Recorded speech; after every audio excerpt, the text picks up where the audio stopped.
Good morning, and thank you for joining me for another 5 good minutes with the Word. I'm Barry Bryson, and we're continuing our study, our verse-by-verse study of Psalm 119, the massive, masterfully crafted psalm that we have been studying. It's an acrostic, of course. Each section, 8-verse section, begins with a letter of the Hebrew alphabet in order.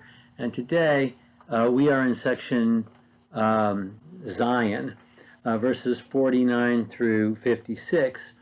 In this section, every verse begins with that letter in the Hebrew alphabet. Let's go ahead and read this section. Remember the word to thy servant in which thou hast made me hope. This is my comfort in my affliction, that your word has revived me. The arrogant utterly deride me, yet I do not turn aside from your law. I have remembered your ordinances from old, O Lord, and comfort myself. Burning indignation has seized me because of the wicked who forsake your law. Your statutes are my song. In the house of my pilgrimage, O Lord, I remember thy name in the night, and keep your law. This has become mine, that I observe your precepts. As we've said, every section is an impassioned cry for help. Every section is a celebration of God's word. And there are different words used to describe God's word, and in each section there are at least 6. In almost each section there are at least 6, certainly 6 references or more, but at least 6 of the 7 vocabulary words are used, and 6 are used in this one. The word, ordinances, law, statutes, and name, and precepts are there in this passage. So I think we see both, and we see some things that we continue to see. This deep feeling, deep emotions are being expressed. And this is a young man who is under stress, under duress, and we see that there. The arrogant utterly deride me, he says. People who are in power, people who think highly of themselves, have set themselves upon this young man at court. It sounds an awful lot like young David, this section does. He talks about his indignation. Burning indignation has seized me because of the wicked who forsake your law. Remember at the end of Psalm 139, that beautiful psalm that begins, Lord, you've searched me, you know what I'm going to say before the word is formed in my tongue.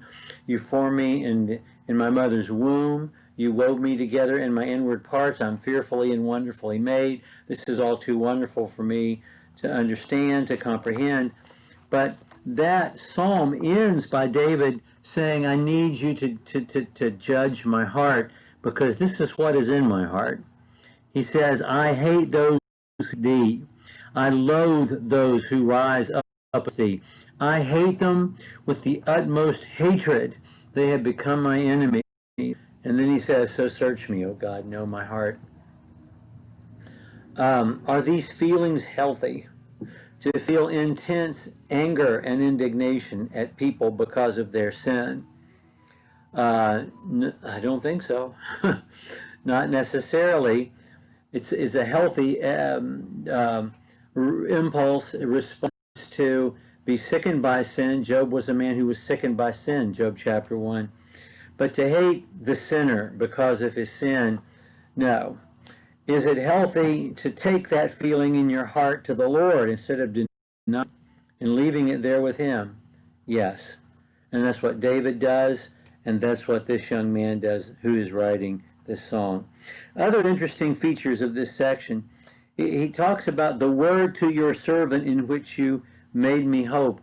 It seems like some sort of revelation has been made to this young man beyond that which has been written down and handed down, those ordinances of old.